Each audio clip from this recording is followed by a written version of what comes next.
Okay विद्यार्थी मित्रांनो, तर तुम्हा सर्वांचं गणेश कुंभारे या यूट्यूब चॅनलवर तुम्हा सर्वांचं बेटा सर्वप्रथम हृदयाच्या तळापासून तुम्हा सर्वांचं स्वागत आहे. तर लास्ट क्लासपर्यंत आपण की ग्रेव्हिटेशन हा जो चॅप्टर आहे स्टेट बोर्डचा 4 लेक्चर किंवा 4 क्लासेस आपले पूर्ण झालेले आहेत. आजच्या क्लासमध्ये आपण लेक्चर नंबर 5 घेणार आहे आणि लेक्चर नंबर 5 मध्ये आपण आज बघणार आहे बेटा न्यूटन्स युनिव्हर्सल लॉ ऑफ ग्रेव्हिटेशन. ठीक आहे, तर ॲक्च्युअलमध्ये न्यूटन बाबांनी काय काय कार्यक्रम केले, काय काय प्रोग्राम केले, आजच्या क्लासमध्ये डिटेलमध्ये आपण तो जो फॉर्म्युला आहे किंवा ते फॉर्म्युला जे काही रिप्रेझेंटेशन आहे ते रिप्रेझेंटेशन आपण आजच्या क्लासमध्ये डिस्कस करणार आहे विद्यार्थी मित्रांनो. तर बघू आपण सर्वप्रथम तुम्हाला सर्वांचं पुन्हा एकदा आपल्या युट्यूब चॅनलवर तुम्हाला सर्वांचं स्वागत आहे. जर कोणी आत्तापर्यंत चॅनलला लाईक आणि सबस्क्राईब जर केलं नसेल तर प्लीज आम्हाला मोटिवेशन भेटावं यासाठी तुम्ही प्लीज बेटांनो सबस्क्राईब करून ठेवा. चला आजच्या पॉईंटला आपण स्टार्ट करू बेटा न्यूटन्स युनिव्हर्सल लॉ ऑफ ग्रेव्हिटेशन. तर नेमकं याची डिस्कवरी कशी झाली तरी डिस्कवरी तुम्हाला सर्वांना माहिती आहे बेटा, बऱ्यापैकी तुम्हाला माहिती आहे. काय झालं तर बघा समजून घ्या की नेमकीच कंडिशन अशी झाली होती की न्यूटन बाबांचे नेमकेच एक्झाम वगैरे संपले असतील आणि काय झालं बेटा माहिती आहे का, एक्झाम संपला आणि एक क्रिंग क्रिंग क्रिंग क्रिंग तागामध्ये फोन आला आणि फोन कोणाचा होता माहिती आहे का, फोन होता न्यूटनच्या मामाच्या मुलीचा. मग न्यूटनला म्हटलं का फोन केला, काय बे न्यूटन बाबा कुठे तू 2 दिवस झाले आलाच नाही, बरेच झाले भेटायला नाही आला, आता पेपर संपले, माझे पेपर संपले, तुझे पेपर संपले, ये मग भेटायले. मग न्यूटनला असं वाटलं की बऱ्याच दिवसानं बोलवायला लागलं, मामा तर काही फोन करे ना की मामाची पोरगी फोन करे, चाललंय गावाला. मग ठीक आहे, मग तो चालला होता मामाच्या गावाला. ठीक आहे, मग गावाला असताना कुठेतरी ट्रेननी प्रवास केला किंवा कशाने तरी प्रवास केला असेल आणि तो एका ठिकाणी उतरला. तिथून चालला होता पैदल, चालत चालत चालत चालत पैदल चालला होता. जात असताना मे महिना होता, दुपारचे 12 ते 2 वाजले होते. त्या टायमिंग मध्ये तो एका झाडाखाली जाऊन बसला आणि वरून एक सफरचंद खाली पडलं. टरबूज नव्हतं, टरबूज काय होतं, सफरचंद होतं. आणि ते सफरचंद ज्यावेळेस खाली पडलं तर आपल्याला तर खूप आनंद झाला असते, बाबा बिना मेहनत करता सफरचंद खायला भेटलं, आपण खुश झालो होतो. पण ते जरा जे मोठे लोक असतात ना, विचारांचे बुद्धीने मोठे असतात, त्यांचा बुद्धीचा ब्रॉड माइंड असतो ना, तो विचार थोडासा वेगळ्या पद्धतीने करत असतात. तेव्हा त्याला एक गोष्ट आठवली की साला एक खालीच का आलं असेल. मग त्यावर त्याने काहीतरी कन्क्लुजन लावलं आणि त्याने सांगितलं की पृथ्वीच्या अर्थ क्रस्टमध्ये जी काही अर्थ आहे, अर्थच्या सेंटरमध्ये असा एक कोणतरी अट्रॅक्टिव्ह फोर्स आहे. त्या अट्रॅक्टिव्ह फोर्समुळे ईच अँड एव्हरी ऑब्जेक्ट पृथ्वी काय करते, स्वतःच्या सेंटरकडे अट्रॅक्ट करत असते. सेम टू सेम होता की त्यानंतर हे कन्क्लूड करून सांगितलं की जर पृथ्वीवर जर 2 वस्तू असतील तर त्या सुद्धा एकमेकांना अट्रॅक्ट करतात, पण त्यांच्यामध्ये फोर्स हा निग्लिजिबल असतो, कमी फोर्स असतो. मग एक बॉडी जर आपण अर्थ कन्सिडर केली आणि दुसरी बॉडी जर आपण एखादा ऑब्जेक्ट जर कन्सिडर जर केला तर या दोघांच्या मध्ये जो फोर्स असतो त्या फोर्सला म्हटलं जातं न्यूटन्स, त्या फोर्सला म्हटलं जातं ग्रेव्हिटेशनल फोर्स, ज्याला आपण GF चा फोर्स म्हणतो. आपल्याला GF BF लवकर कळतो जरा. ठीक आहे, त्याला GF चा फोर्स असं त्यांनी म्हटलेला आहे बेटा. ठीक आहे, तर आपण स्टेटमेंटला सुरुवात करू एकदम फ्रीली बेटा. आणि इम्पॉर्टंट पॉईंट आहे, एक्झामला येण्याची दाट शक्यता असते, तर पॉईंटला आपण डिस्कस करण्याचा प्रयत्न करू. चला आता पॉईंट बघू बेटा. आपण पॉईंटला काय म्हणू, पहिले आपण स्टेटमेंट घेऊया बेटा. स्टेटमेंट काय म्हणतो बघा, आता एक स्टेटमेंट घेऊ आपण इथे. न्यूटन्स युनिव्हर्सल लॉ ऑफ ग्रेव्हिटेशन जे काही स्टेटमेंट आहे त्या स्टेटमेंटला आपण डिस्कस करण्याचा प्रयत्न करू बेटा. ठीक आहे, तर काय म्हणतो बघा आता, the Newton's universal law of gravitation, the Newton's universal law of gravitation, law of gravitation, Newton's universal law of gravitation states that तो काय म्हणतो, त्याचं म्हणणं काय आहे हे आपण बघू बेटा. ठीक आहे, बघा आता the force of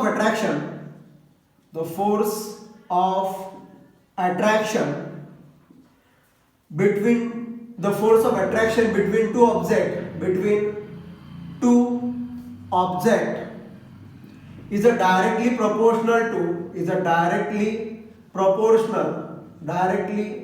proportional to product of their masses. हा झाला पहिलं स्टेटमेंट बेटा. म्हणजे काय केलं आपण, 2 ऑब्जेक्ट घेतले, त्या 2 ऑब्जेक्टचा आपण मास घेतला आणि त्या मासचा जो प्रोडक्ट असतो हा फोर्सला कसा असतो बाळ, that is a directly proportional असतो. and inversely proportional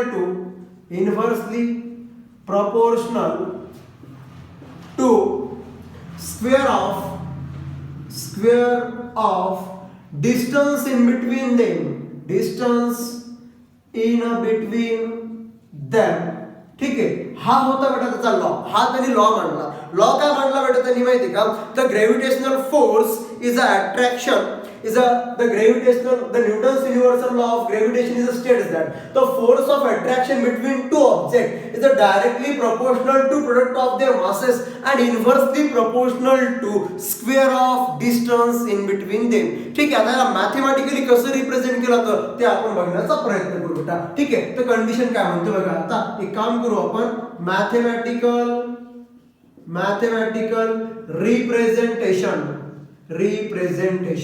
नेमकं मॅथेमॅटिकल रिप्रेझेंटेशन कसं केलं जातं ते आपण या क्लासमध्ये काय बघणार आहे. ठीक आहे, बघूया आता काय दिलं कंडिशन बघा. मॅथेमॅटिकल रिप्रेझेंटेशन, आता ऍक्च्युअल मध्ये मॅथेमॅटिकल रिप्रेझेंटेशन कसं केलं जातं. आता इथे आपण कन्सिडर काय काय केलं बेटा समजून घ्या. इथे आपण कन्सिडरेशन मध्ये जे आणलेले दोन नग आहेत, एक आहे माझ्याकडे, एकाला म्हणणार आपण ऑब्जेक्ट नंबर ए आणि एकाला म्हणणार बेटा आपण ऑब्जेक्ट नंबर बी. अशा दोन ऑब्जेक्ट मी याच्यामध्ये कन्सिडरेशन केलेलं आहे. ठीक आहे, सपोज काय करू माहिती का, याचं जे मास आहे याचा मास घेतलं मी m1 आणि याचा मास घेतो बाळ मी m2. दोघांचे मासेस मला गिवन आहेत, दोघांचे मासेस काय दिले आपल्याला गिवन आहेत. मग आता बघा ह्या कंडिशन आपल्याला दिलेल्या आहेत आणि त्यानंतर या दोघांच्या मध्ये सेंटर पासून या दोघांच्या मधलं जे काही डिस्टन्स आहे त्या डिस्टन्सला आपण म्हटलं बेटा r. हे r काय याच्यामधलं सांगा पटकन, डिस्टन्स आहे. ठीक आहे, याला कन्सिडरेशन करू. आता कसं करायचं रिप्रेझेंटेशन बघा बेटा. Let A and B are two objects, हे दोन ऑब्जेक्ट्स आहे बेटा माझ्याकडे, and their masses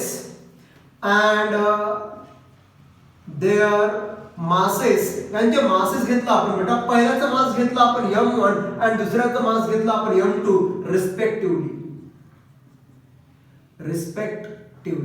ठीक आहे, रिस्पेक्टिव्हली आपण हे दोन मासेस घेतलेले बेटा. म्हणजे काय की याच्यामध्ये असलेल्या कंडिशन ते कंडिशन आपण याच्यामध्ये केलेले आहेत. रिस्पेक्टिव्हली आपण यांचे दोन मासेस घेतलेले आहेत. आता कंडिशन बघा, पहिल्याचं मास घेतलं बेटा मी m1, दुसऱ्याचं मास घेतलं बेटा मी m2. हे दोन कंडिशन आपल्याला याच्यामध्ये भेटलेले आहेत. आता आपला लॉ काय म्हणते बघा. लॉचं म्हणणं काय बेटा माहिती का, फोर्स ऑफ अट्रॅक्शन, यांच्यामध्ये हा जो फोर्स ऑफ अट्रॅक्शन आहे हा डायरेक्टली प्रोपोर्शनल आहे. कोणाला बेटा माहितीये का, कोणाला डायरेक्टली प्रोपोर्शनल आहे, त्याच्या प्रोडक्टच्या मासेसला.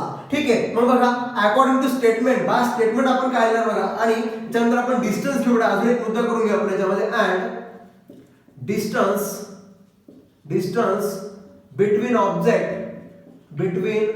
ऑब्जेक्ट इज आर घेतला आपण, त्याला स्मॉल आर आपण कन्सिडर करणार आहे. कुठे कुठे डी वापरतो, कुठे कुठे आर असं वापरलं जातं. आता स्टेटमेंट काय म्हणतो बघा, force is a directly proportional to product of their masses. पहिलं स्टेटमेंट. मग फ्रॉम स्टेटमेंट न्यूटननं स्टेटमेंट काय केलं होतं बेटा माहिती का. स्टेटमेंट असं होतं की त्याचं म्हणणं असं की जो माझा फोर्स आहे ना, जो आपल्याकडे फोर्स आहे बेटा, फोर्स हा डायरेक्टली प्रोपोर्शनल आहे कोणाला, मासेसला, m1 आणि m2 या दोघांच्या प्रोडक्टला. हे जे मधलं साइन आहे मल्टिप्लायचं साइन, तो काय शो करतो, प्रोडक्ट शो करतो त्यांचा. काय शो करतो, त्यांचा प्रोडक्ट शो करतो. याला म्हणायचं आपण इक्वेशन फर्स्ट प्रोडक्ट याला आपण कन्सिडर केलं. याच्यावरून आपण याला काय केलं, कन्सिडरेशन मध्ये आणलेलं आहे. चला सेकंड नंबरच्या स्टेटमेंटला काय म्हटलं त्यांनी. सेकंड मध्ये त्याने सांगितलं काय म्हटलं बेटा, सेकंड स्टेटमेंट मध्ये तो म्हटला की पुन्हा जो फोर्स आहे हा फोर्स इन्व्हर्सली प्रोपोर्शनल आहे. इन्व्हर्सली म्हणजे उलटा. जर तुम्ही डिस्टन्स जर इन्क्रीज जर केलं, when we have to increase the distance the force is become decreases. त्याचा फोर्स काय होतो, डिक्रीज होतो. चला म्हणजे डिक्रीज काय होतो बघा. आता मग सेकंड स्टेटमेंट वर पुन्हा सेकंड स्टेटमेंट वर काय करणार आपण, फोर्स जो आहे हा इन्व्हर्सली प्रोपोर्शनल आहे कोणाला बेटा, आर च्या स्क्वेअरला. ठीक आहे, डिस्टन्स आपण त्याच्यामधला आर घेतलेले म्हणून त्याला म्हटलं आपण आर चा स्क्वेअर. त्याच्यामध्ये ह्या असलेल्या काही कंडिशन्स आहेत त्यानुसार आपल्याला स्टेटमेंट करण्याचा प्रयत्न केला. याला म्हटलं आपण इक्वेशन नंबर सेकंड.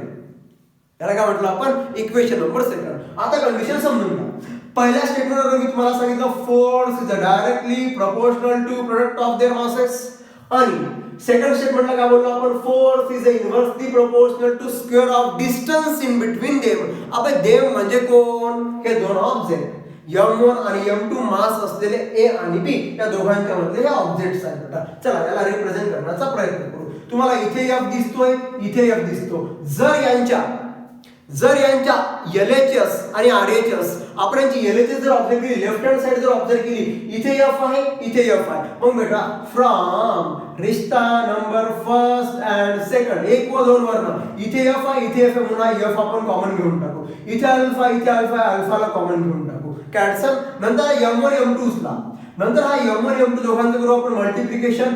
M1 त्याला N2 मध्ये, M2 त्याला N2 मध्ये 1/r², 1/r². काहीच नाही केलं बेटा, या दोघांमधला F कॉमन घेतला आणि दोघांचं मल्टिप्लिकेशन केलं. कोणाकोणाचं? M1 M2 चं मल्टिप्लाय आणि 1/r² चं मल्टिप्लाय. याला मी रिप्रेझेंट करू शकतो बेटा, लक्ष द्या आता. म्हणजे alpha is directly proportional to M1 M2 त्याला अपॉन मध्ये r². आणि इथे आपण पुटअप करणार. काय पुटअप करायचं बेटा माहिती का? G जो आहे, कॅपिटल G आहे, ग्रेव्हिटेशनल कॉन्स्टंट आहे. तुम्ही पृथ्वीच्या कोणत्याही कोपऱ्यात जा, कुठेही जर तुम्ही जर केले, तुम्हाला G ची व्हॅल्यू म्हणजे अर्थ ऑफ ग्रेव्हिटेशन जो फोर्स आहे तो कॉन्स्टंट राहतो. मग हा G इज इक्वल टू आपण काय पुटअप करणार बेटा? इथे K पुटअप करणार आहे. जर मी इथे G is equal to K put up करण्याचा प्रयत्न जर केला तर काय काय कंडिशन भेटते बघून घ्या. कंडिशनला समजून घ्या. बेटा मला सांगा, F अल्फा इथे इज इक्वल टू पुटअप करणार की आपण इज इक्वल टू, इथे जो मी ग्रेव्हिटेशनल कॉन्स्टंट पुटअप करणार आहे तो आहे कॅपिटल G. त्यानंतर समोरचे ऑब्जेक्ट ॲज इट इज बेटा M1 M2 त्याला अपॉन मध्ये r². हा भेटला मला ग्रेव्हिटेशनल फोर्सचा फॉर्म्युला. काय भेटला मग formula? F is equal to capital G M1 M2 त्याला अपॉन मध्ये r². हे भेटलं पूर्ण आपलं स्टेटमेंट. आणि या स्टेटमेंटने तुम्हाला ज्या व्हॅल्यू दिल्या त्या अशा पद्धतीने मला काय होतात बेटा? व्हॅल्यू भेटत असतात. तर हा झाला याची कंडिशन. चला याचा आपण SI युनिट काढण्याचा प्रयत्न करू. What is the SI unit of the gravitational force किंवा ग्रेव्हिटेशनल कॉन्स्टंटचं SI युनिट काय असतं? SI युनिट मला काढायचं म्हणजे व्हॅल्यू कोणाची काढावी लागेल? मला G ची, कॅपिटल G ची काय करायची बेटा? आपल्याला व्हॅल्यू फाइंड आउट करायची.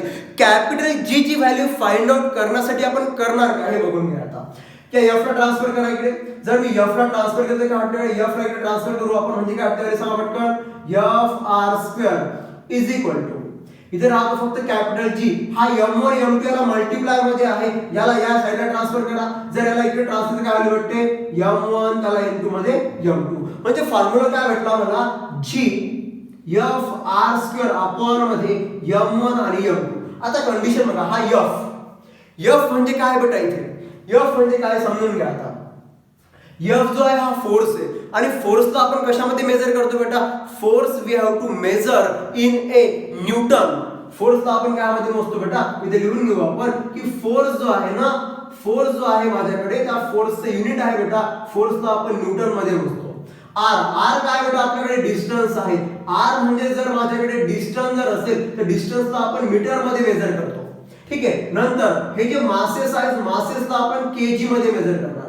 कशामध्ये मेजर करणार आपण? केजी मध्ये. आणि हा जो कॅपिटल G आहे, capital G is a gravitational constant. याला म्हणायचं आपण ग्रेव्हिटेशनल कॉन्स्टंट असं म्हटलं जातं. ही जी व्हॅल्यू आहे कॉन्स्टंट एव्हरीवेअर, तुम्ही कुठेही जा, कुठेही जर गेले तुम्हाला G ची व्हॅल्यू कशी भेटेल? कॉन्स्टंट भेटेल बेटा. ठीक आहे. तर मला सांगा capital G is equal to F कशामध्ये मोजायला लागले तुम्ही? न्यूटन्स मध्ये. r² म्हणजे काय? मीटर इंटू मीटर म्हणजे मीटरचा स्क्वेअर, त्याला अपॉन मध्ये M1 M2 kg into kg त्याला इंटू मध्ये kg. म्हणजे मला याचं SI युनिट काय भेटलं बघा? SI unit of A capital G. Capital G चं SI युनिट काय भेटलं बेटा? मला माहिती का? बघा लक्ष द्या. न्यूटन मीटर स्क्वेअर, हा जो डिवाइड आहे याला म्हणायचं आपण पर. kg चा स्क्वेअर याला या फॉर्म मध्ये रिप्रेझेंट केलं जातं. मग बेटा SI unit of a capital G किंवा ग्रेव्हिटेशनल कॉन्स्टंट न्यूटन मीटर स्क्वेअर पर kg स्क्वेअर हे मला भेटलेलं त्याचं काय बेटा? युनिट आहे, SI युनिट आहे. इथपर्यंत तुम्हाला सगळ्या व्हॅल्यू समजल्या असतील अशी अपेक्षा करतो. चला समोर काय कॅपिटल G ची व्हॅल्यू किती असते तो आपण काढण्याचा प्रयत्न करू. ठीक आहे बेटा. तर समजून घ्या, इथे पूर्ण स्टेटमेंट तुम्हाला कळलं असेल. काय म्हणतो तो की force is directly proportional to product of their masses and inversely proportional to square of distance in between them. तर या फॉर्म मध्ये याला आपण काय केलं? रिप्रेझेंट केलेलं आहे. चला समोरच्या पॉइंटला जाऊयात बेटा. समोरच्या पॉइंटला काय दिलं आता बघूयात आपण. ठीक आहे.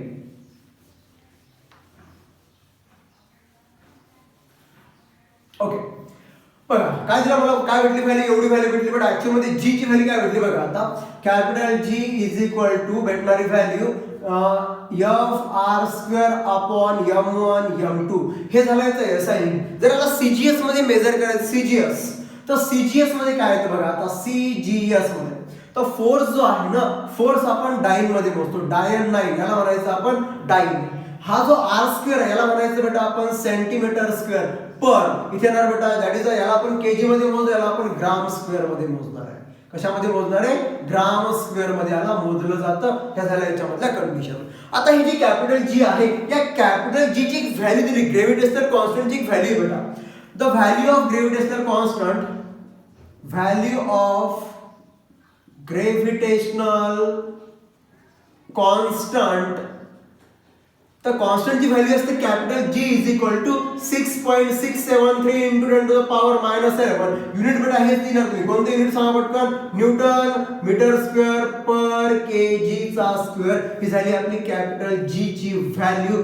ठीक आहे, इथपर्यंत ह्या सगळ्या कंडिशन आहेत. आणि कॅपिटल G जो आहे ना, that capital G is called as a gravitational constant असं म्हटलं जातं. तुम्ही पृथ्वीवर कुठेही जर गेले बाळ, तर G ची व्हॅल्यू तुम्हाला इतकीच भेटणार आहे, 6.673 into 10 to the power -11 newton metre square per KG square.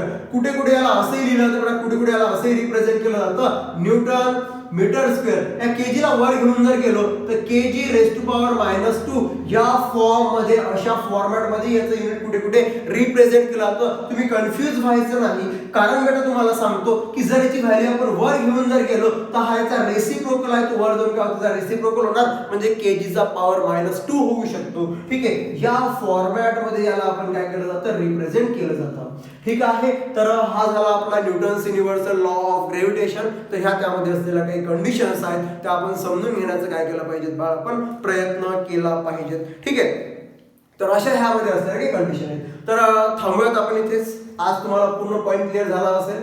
उद्याच्या क्लासमध्ये याचे काही प्रॉपर्टीज आहेत, त्या प्रॉपर्टीज आपण डिस्कस करूयात. ठीक आहे, आणि त्या प्रॉपर्टी बरोबर उद्या एक एक्सप्रेशन घेणार आहे. One of the most important expression आहे बाळांमध्ये. ठीक आहे, बऱ्याचशा मुलांना एक्सप्रेशनचा भीती वाटतं, अवघड एक्सप्रेशन आहे. अवघड एक्सप्रेशन कधीच नसतात बेटा, आपला विचार करण्याची पद्धत अवघड असते. ठीक आहे, आपली थिंकिंग पॉवर अवघड आहे. थिंकिंग पॉवर अवघड असते, मग आपण त्या मुद्द्यापासून दूर जातो, त्यापासून आपल्याला ते आवडत नाही. पण टेन्शन घ्यायचं नाही. एकूण जसा हा तुम्हाला लॉ समजून सांगण्याचा मी प्रयत्न केला, खूप पोटेन्शियली समजून सांगितला, तसा तोही तुम्हाला खूप पोटेन्शियली समजून सांगितला जाईल. ठीक आहे, तर ह्या त्यामध्ये असलेल्या कंडिशन आहेत. ठीक आहे, तर धन्यवाद, थँक्यू सो मच बाळांनो हा व्हिडिओ बघितल्याबद्दल. आणि तुमच्या मित्रांना जास्तीत जास्त हा व्हिडिओ शेअर करा. जे ग्रेव्हिटेशनचे व्हिडिओ त्यांना सबस्क्राईब करायला सांगा, किंवा नोटिफिकेशन त्यांना भेटावं म्हणून ठीक आहे नोटिफिकेशन बटन आहे, ती घंटी आहे, ते घंटीला पण दाबायला सांगत जा. ठीक आहे, तर थांबूया आपण इथे. Thank you so much for watching this video. मिलेंगे कल की क्लास में. Thank you so much.